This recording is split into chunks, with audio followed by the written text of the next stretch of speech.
Boa noite, eu sou Débora Bergamasco e esse é o Poder em Foco, programa de entrevistas do SBT nas noites de domingo. E o nosso convidado de hoje é o ministro de Minas e Energia, Moreira Franco. Formado em Sociologia pela PUC, Wellington Moreira Franco tem pós-graduação pelo Instituto Universitário de Pesquisas do Rio de Janeiro e doutorado pela Universidade de Sorbonne, na França.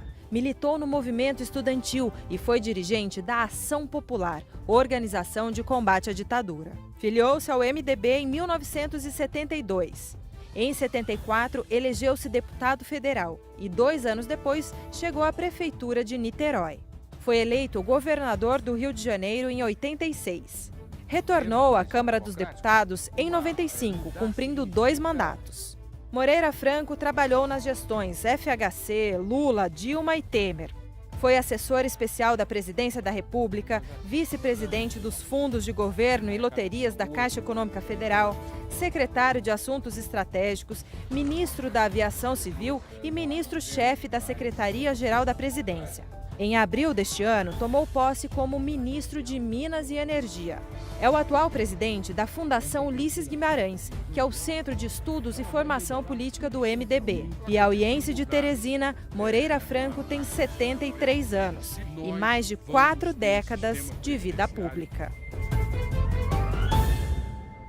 E hoje vamos falar de energia, mas também sobre preço de conta de luz, do gás de cozinha, investimentos e política. E para participar da entrevista de hoje, nós convidamos os jornalistas Luiz Carlos Azedo, colunista do Correio Brasiliense, Marina Dias, repórter da Folha de São Paulo, e Mônica Escaramuzo, repórter especial do Estado de São Paulo.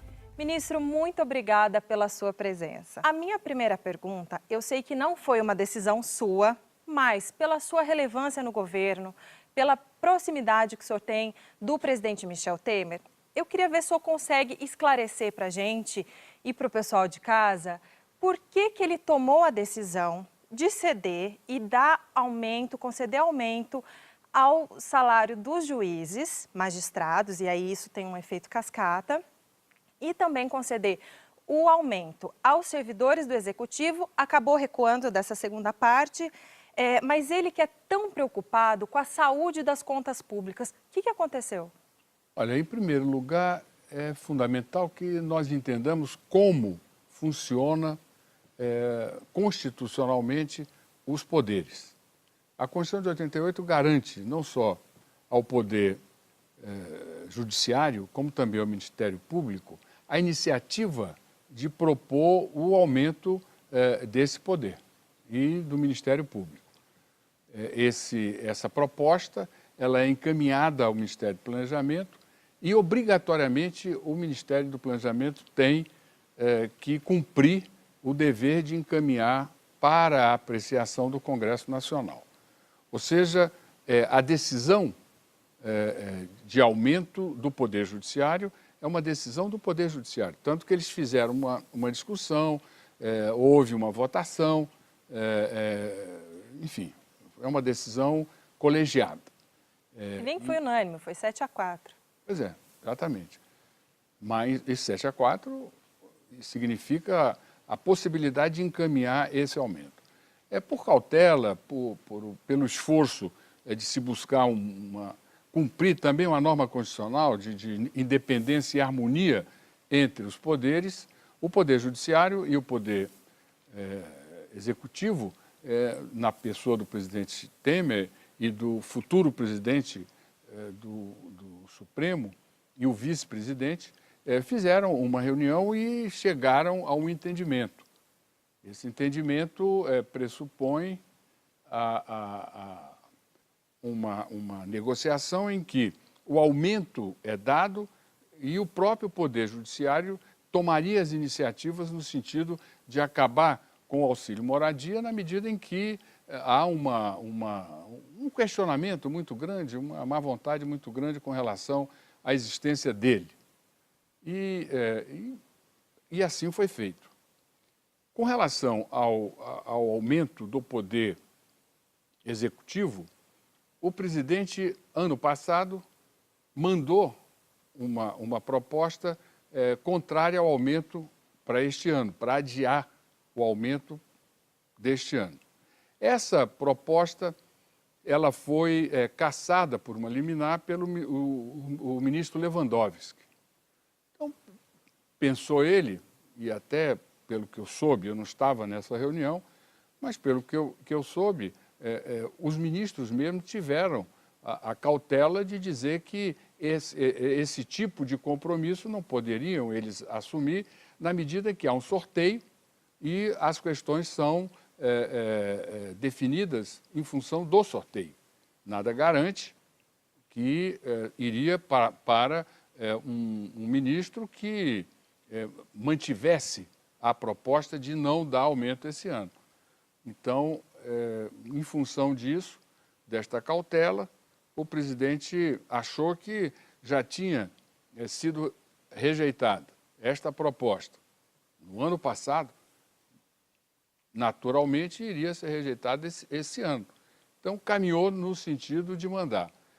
Houve, como você disse, no fim de semana, se não me engano, na sexta-feira, uma mudança de orientação, mas, lamentavelmente, eu não estava lá, porque eu estava em São Paulo, onde tivemos 3 leilões, na quinta e na sexta-feira, de energia e óleo e gás.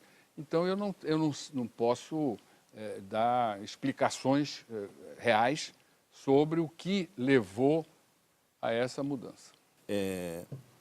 O ex-ministro da Fazenda, Henrique Meirelles, que é o candidato do MDB a presidente da República, começou a sua propaganda eleitoral com um mote de que ele é a pessoa capaz de resolver os problemas e, por isso, é sempre chamado para resolver os problemas da economia e não citou em nenhum momento o presidente Michel Temer, que é o grande padrinho da candidatura dele no MDB. Isso é uma estratégia combinada com o governo, com o presidente, ou é uma espécie assim de mau agradecimento do Meirelles? Olha, não é nenhum nem outro.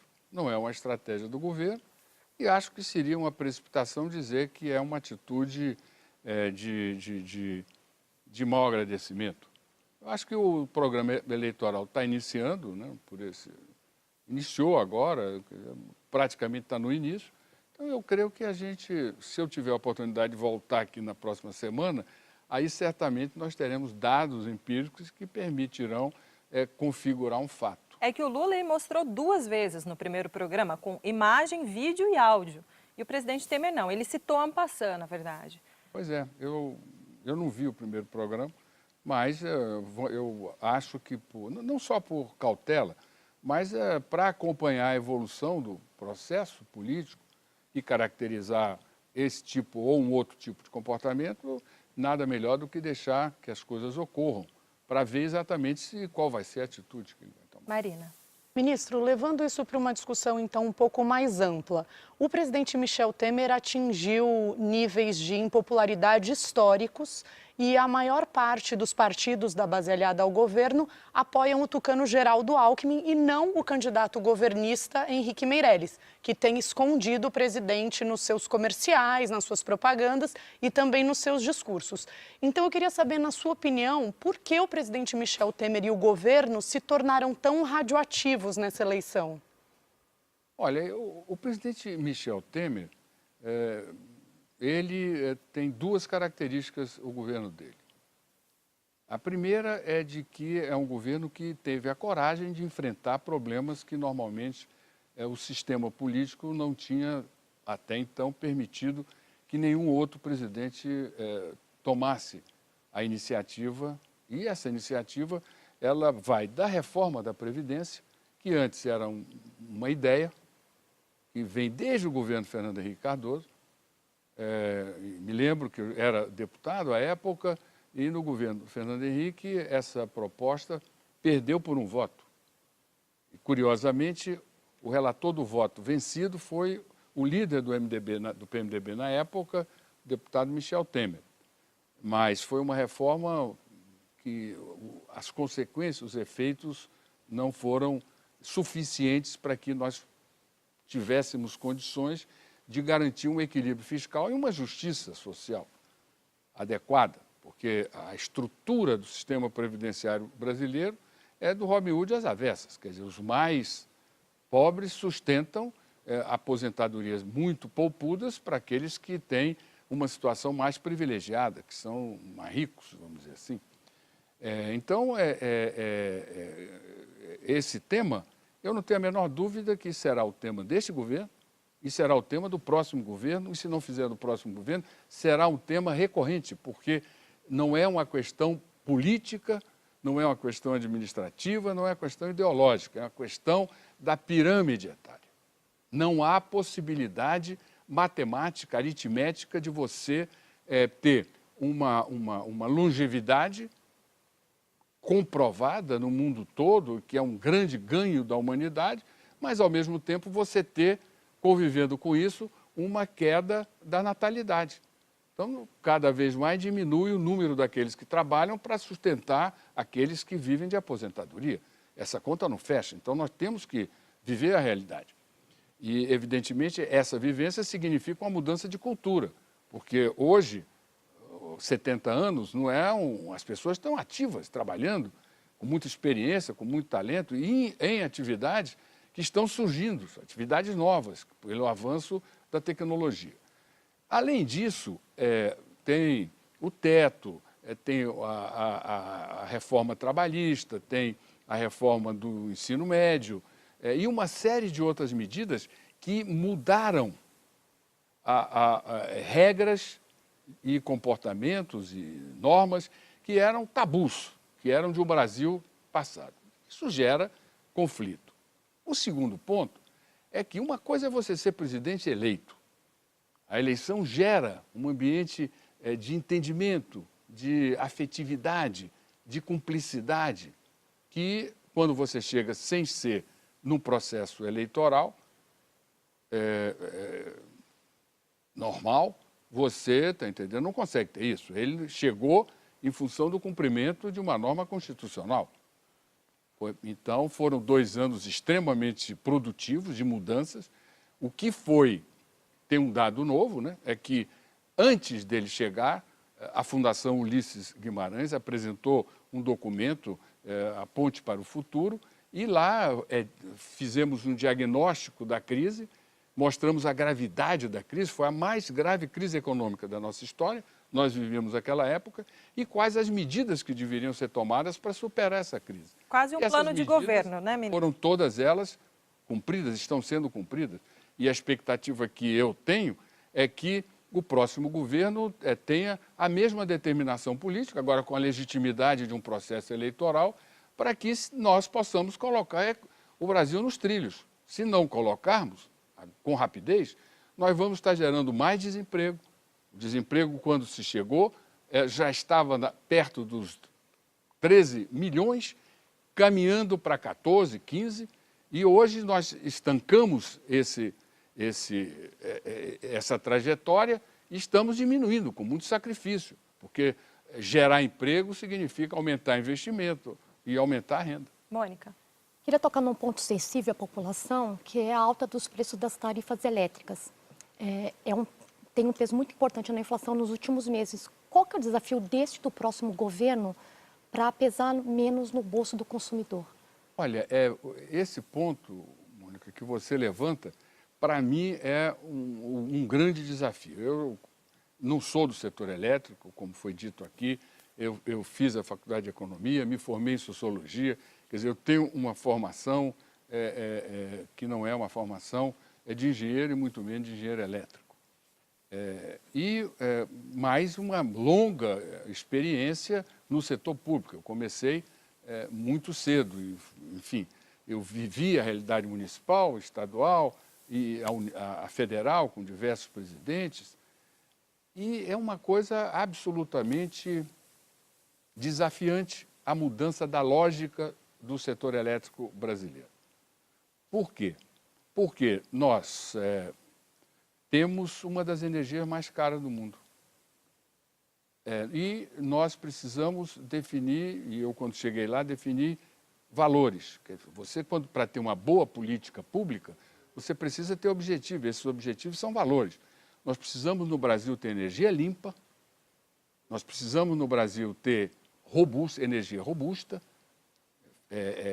eficiente o fornecimento, porque cada vez mais ninguém vai poder viver longe de uma tomada. Antigamente você não precisava tanto da energia como agora.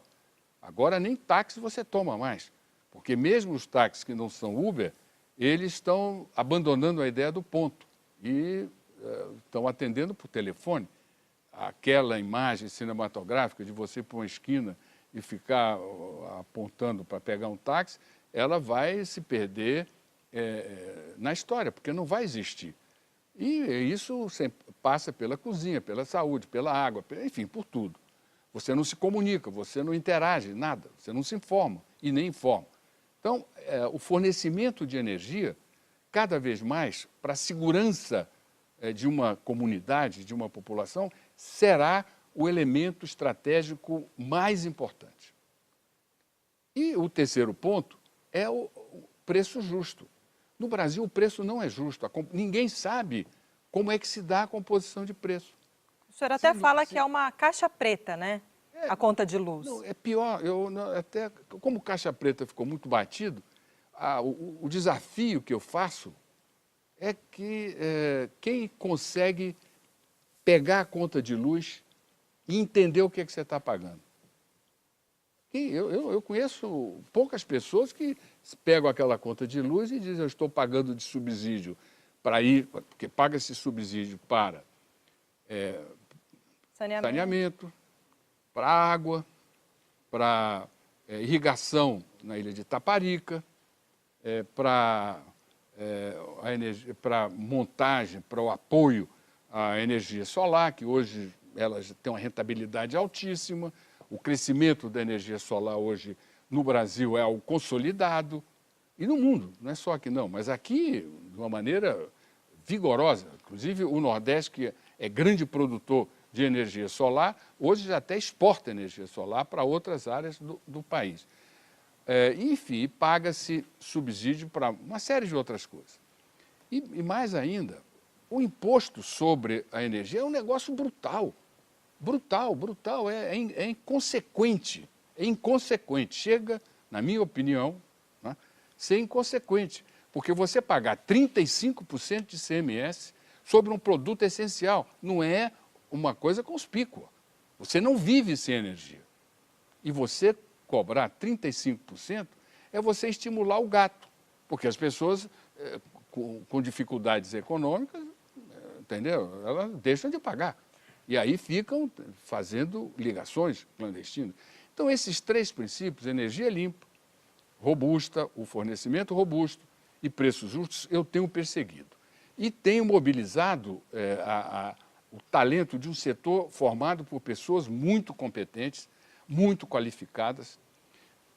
Quando nós montamos a estrutura, o Brasil precisava de energia, e energia não era um bem de consumo fundamental, mas sim uma ferramenta de crescimento econômico, de tornar o Brasil uma potência. Então tinha toda uma configuração ideológica, política, e as pessoas iam embora e contribuíam com muito mais facilidade, até porque se crescia a 5% ao ano. Nós passamos décadas crescendo a 5% ao ano. Então um pequeno aumento na conta não era tão perceptível. E quando eu digo isso, eu comprovo. Por exemplo, se construiu Itaipu, foi a maior hidrelétrica do mundo, hoje, fisicamente, não é a segunda, mas ainda é a que mais produz energia no mundo. Foi construída com um fundo que era fruto de uma pequena colaboração que estava contida na conta de luz de todo mundo, com o compromisso dessas pessoas, ao fim, fossem a Eletrobras para se tornarem acionistas da Eletrobras. Evidentemente, com aquele ambiente, todo mundo andando para frente, uns de Mercedes e outros de Dauphine, mas se crescia, porque 5% ao ano é um crescimento que você sente no Ministro, bolso. desculpa te interromper, eu quero chegar na parte E aí- e saber se vai diminuir ou não vai diminuir até o fim do ano. E aí, o seguinte, isso tudo criou um ambiente que, e eu concluo para poder não ser tão... Não, tá uma aula, é só porque eu estou na expectativa para... Porque eu já fui professor, talvez seja por isso. Não, tá Mas muito aí bom. o seguinte, eu concluo dizendo o seguinte, esse período permitiu que se criasse a possibilidade de ter um sistema de aumento de preço, e era o setor público, que não passava isso nem pelo Congresso, nem pelo Tesouro, nem pela Fazenda, por nada. Havia necessidade, quando há uma necessidade de suprir uma deficiência no sistema, que é um sistema integrado em um país continental, o que também, do ponto de vista técnico, já é algo que precisa ser pensado hoje, porque tecnologicamente, aonde você pode ter uma produção de biomassa muito barata, uma região como o Centro-Oeste, lá no Nordeste é solar. Então você precisa ter essas fontes integradas numa política única. E nós não temos isso ainda, e é também necessário que se coloque luz sobre a composição desse preço, desse custo. O objetivo, pelo menos o meu, e eu tenho mobilizado muita gente, falado sobre isso. Eu abri esse debate.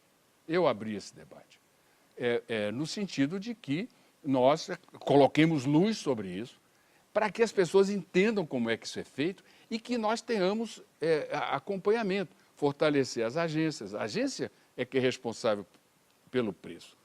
E ela deve usar bem as audiências públicas. E as audiências públicas não nacional, porque você não tem um aumento igual ao mesmo tempo. As pessoas precisam aproveitar a tecnologia, aí eu concluo de fato, aproveitar a tecnologia para, aqui no Brasil, ter a possibilidade de fazer o que outros países no mundo fazem. Administra a sua conta. No relógio de luz, elas têm Wi-Fi, têm banda larga e tem também a possibilidade, um aplicativo que permite cada um, de acordo com o seu orçamento, saber quanto quer ficar e quanto pode ficar no gasto de luz. E entende como é que faz isso. Aqui é impossível. Esse aplicativo... Porque nem a conta a gente entende. Esse aplicativo, até queria perguntar para o senhor, que o consumidor consiga acompanhar em tempo real quanto que ele está gastando de energia, né? O senhor acha que tem perspectiva de chegar isso no Brasil? É possível? É absolutamente possível. Por exemplo, vou lhe dar coisas concretas. A empresa que ganhou a concessão lá no estado de Goiás é uma empresa que permitiu que na Itália todo mundo tivesse isso. Ela tem essa tecnologia. Agora, é preciso que o sistema, a agência reguladora, o sistema, a cabeça do sistema, os valores dentro do sistema, o respeito ao cidadão. A energia não é mais um elemento fundamental, indispensável, simplesmente para promover o crescimento e transformar o Brasil numa potência. A energia é um elemento fundamental e insubstituível na vida das pessoas. Por isso é preciso que o comportamento das autoridades, daqueles que servem nesse setor, mude. Eles não estão servindo ao país.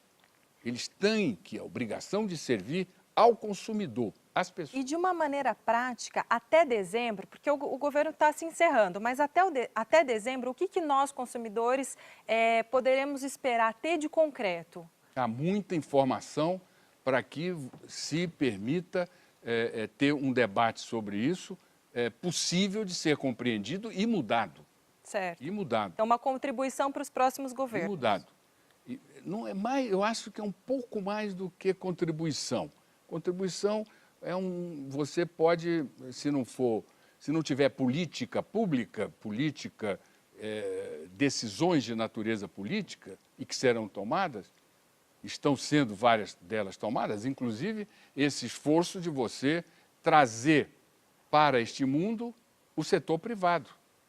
Porque a relação do setor público falando com o setor público, é uma relação de... Eu não estou acusando ninguém, não estou pondo suspeita sobre ninguém, mas é uma cumplicidade. Ministro, pelo que o senhor falou aí, tem 3 problemas. Um problema gerencial, o modelo de gerenciamento do sistema faliu. Um problema de excesso de tributação, porque é fácil arrecadar a conta de luz de quem paga, naturalmente. Exatamente. E terceiro, uma certa, vamos dizer assim, um certo anacronismo da forma como o sistema tecnicamente está organizado. O senhor acredita que é possível abrir esse debate assim, dando nome aos bois, sem complicar para o sujeito, para o cidadão comum, qual é o caminho para resolver isso? Eu acho que é possível e eu tenho me dedicado profundamente a isso. Talvez até algumas pessoas me olhem assim meio de lado.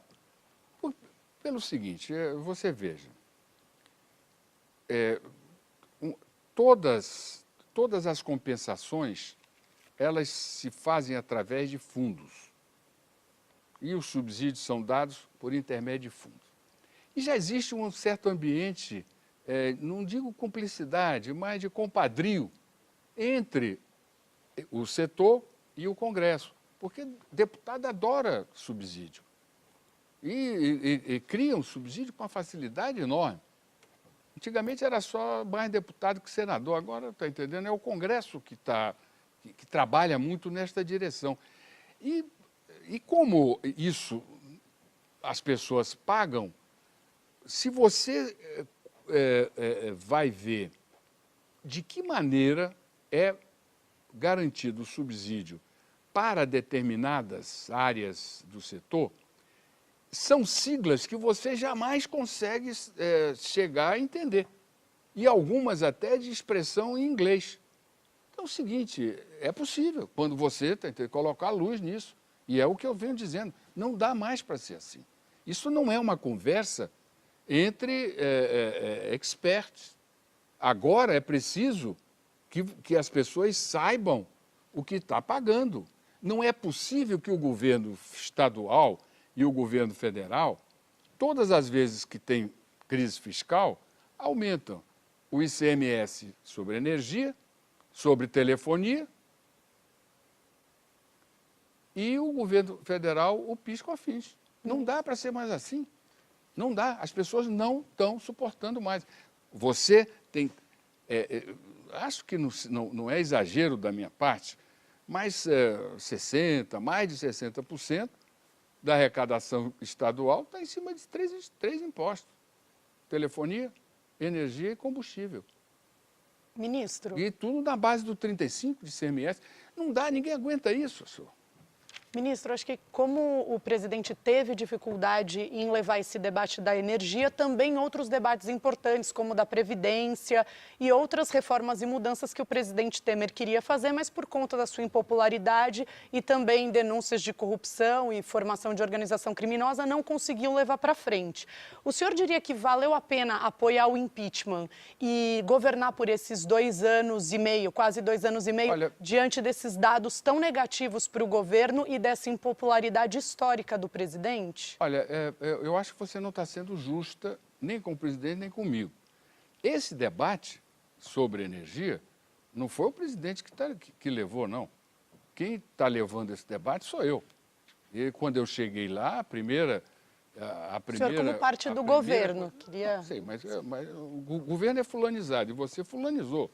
Então eu estou jogando na tua toada. Não foi ele, fui eu. Eu é que cheguei lá e disse, olha, não dá para ser desse jeito, preciso pôr luz nisso, isto é um bem fundamental, as pessoas precisam disso, não podem pagar o que não sabem e o que é mais grave. Vou dar um dado técnico que é da maior gravidade, que isso vai ser discutido agora. Aí eu respondo a pergunta que você fez. E o TCU também já percebeu isso. Você sabe que o sistema... ele levanta uma capacidade de entrega. Então, vamos supor, as hidrelétricas, por exemplo, elas podem oferecer ao sistema 100. nós pagamos por 100. Mas isso é uma estimativa, é uma equação, tudo é matemática. Em função do clima, do efetivo, da realidade, oferece 60. A gente paga os 40, está entendendo? Porque parte do pressuposto que o sistema está trabalhando com 100. Como ele não trabalha com 100, trabalha com 60, e os números que eu estou dizendo aqui são números fictícios, vamos dizer assim, só para a gente ter uma referência. O que é que ocorre? Como todos nós estamos organizados para 100, você, quando chega com 60, você pressiona a concorrência. Ao pressionar a concorrência, o preço sobe. Então, essa lógica que decorre de um modelo matemático que é aplicado ao sistema, ela não é justa, ela não pode ocorrer. Nós temos que enfrentar esse problema. Eu não tenho dúvida que esse problema não é um problema técnico, é um problema que vai mobilizar conhecimento de outras áreas, sobretudo da matemática, que vai estar não só o Ministério de Minas e Energia, o governo federal, mas o Ministério Público já está atento a isso, porque ele também percebe que não é algo que seja razoável. Então, isso nós vamos fazer. Agora, com relação à pergunta política, e muito elaborada que você fez, é o seguinte, na vida política, o que predomina é o fato. Ninguém escolhe a alternativa para ter um índice histórico de desaprovação, etc, etc. Claro que não. Evidentemente, seria ótimo para ele, eu tenho certeza, eu conheço relativamente bem, mas, está entendendo, as coisas são o que são. Evidentemente, eu não tenho dúvida que, em algum momento, vai ter uma revisão disso, porque a paixão ela vai diminuir. Quando você... Agora, por exemplo, já está diminuindo. O próprio processo eleitoral facilita, é tanto que até aumenta. O índice de aprovação aumentou, porque ele saiu desta campanha moral absolutamente violenta. Eu nunca vi um negócio desse. Olha que eu venho de longe. Eu nunca vi. Talvez até a campanha moral em cima contra ele tenha sido uma das maiores contra os presidentes da República que nós tivemos aqui. E é tudo... Você não há materialidade. Existem delações, suposições, investigações que não são concluídas, que ficam levantando, juntando A com B. Ou seja, esse processo que todos nós estamos vendo, que tem um cunho político. Eu não estou julgando o processo, até porque eu não sou advogado. Mas, politicamente, ele tem uma consequência política. Então, existe isso, e isso significa uma contribuição efetiva para que as pessoas tenham má vontade. Agora, tem algo que eu acho que é tão relevante quanto isso. Diferentemente da Dilma, você não teve ninguém na rua pedindo a saída dele. E a Dilma saiu não foi porque era popular ou impopular. Ela saiu porque as pessoas foram para a rua pedir a saída dela. E por que o senhor acha que ninguém foi para a rua pedir a saída do presidente Temer? Eu não fiz pesquisa, mas acho que isso aí é um dado que, está entendendo, eu, político, como lhe digo sempre, nós políticos, como os jornalistas, o nosso material de trabalho é a mesma coisa, é o fato. Agora, nós queremos e procuramos sempre, porque temos responsabilidade, criamos fatos e temos responsabilidade de resolver os fatos ruins ou bons, etc. E para que isso ocorra, é preciso que nós entendamos por que aqueles fatos, do ponto de vista econômico e social, estão se dando. O jornalista, ele precisa da espetacularização do fato. E é por isso que a gente pega um jornal, trata um fato de uma maneira, o mesmo fato, o outro trata o mesmo fato de outra maneira, etc. Então é o seguinte, eu vou ter que esperar para ver, estudar isso. O senhor não acha que o alto índice de impopularidade talvez não seja um protesto? Não acho não. Protesto é protesto. E o senhor acha que... Impopularidade é impopularidade. E o senhor acha que talvez as pessoas não tenham ido para a rua porque também talvez não se animaram muito com a linha sucessória? Aí eu não sei porque eu vou ter que ficar fazendo conjecturas. Eu estou fazendo um esforço enorme aqui para evitar conjecturas. Nem a Dilma quer voltar, né? Porque se ela quisesse voltar, seria candidata a presidente da República, daria um jeito. Até que estava bem nas pesquisas, né? O senhor tocou no assunto sobre a investigação, essa investigação que não termina nunca, da PGR em relação a esse inquérito, em relação ao presidente Temer, que envolve o senhor também, e o ministro da Casa Civil, Padilha, que apura o pagamento suposto de 10 milhões da Odebrecht em propina, enfim, aquela confusão. O STF liberou, autorizou a prorrogação por mais 60 dias dessa investigação. Minha pergunta é, como o senhor, que é uma pessoa pública, que tem que governar, né, tem que tomar decisões, e na própria figura do presidente também, como é que estar com essa espada o tempo todo sobre a cabeça? Olha, no meu caso, eu falo do meu caso, isso aí não é, cada caso é um caso. No meu caso, eu quero te dizer o seguinte, eu não tenho folha corrida, eu tenho currículo. Não tenho folha corrida. Nunca tive folha corrida. Eu tenho currículo. Eu fiz economia, sociologia. Eu fiz, como foi dito aqui, a minha pós-graduação, uma parte no Rio de Janeiro, outra parte em Paris, na França. Eu voltei para dar aula na Universidade Federal Fluminense de Sociologia. Foi da universidade que eu fui deputado federal 3 vezes. Fui eleito prefeito de Niterói, fiquei como prefeito 6 anos, fui governador do Estado, ministro de Estado várias vezes, e nunca tive nenhum problema dessa natureza. Eu tenho currículo. De investigação, o senhor disse? De nenhuma acusação. Nunca tive. Porque eu tenho currículo. Agora, eu tenho currículo. Eu não tenho folha corrida. E hoje, querem, está entendendo, que estigmatizar todos os políticos, não como currículo, mas todo mundo tendo folha corrida. Eu repudio porque eu não tenho, eu tenho currículo. Segundo ponto, esta reunião que você citou, eu não estava nela. Eu não estava nessa reunião. Que foi um jantar que discutiu, só para o pessoal saber. Eu nunca, no partido, tive nenhuma responsabilidade de natureza financeira. Que foi um jantar que havia pedido esse dinheiro. Eu nunca tive nenhuma responsabilidade em campanha no campo financeiro. Eu sempre cuidei de articulação política e de definição de programas e de estratégia política. Então é o seguinte, eu repilo vigorosamente qualquer presença, qualquer insinuação minha sobre a minha pessoa nesse tipo de coisa. Mas a não conclusão desse processo, o quão prejudicial é para governar? Bem, eu acho que não é só para governar, eu acho que nós que queremos viver numa sociedade democrática, nós queremos que esses processos, que as apurações se concluam, porque você envolve as pessoas, a família das pessoas, a dignidade pessoal é um valor importante, para mim é. Eu nunca, por exemplo, participei de reunião para solicitar recursos de campanha para empresário. Nunca. E eu sei que era legal, os empresários davam. Eu nunca fui lá para pedir dinheiro.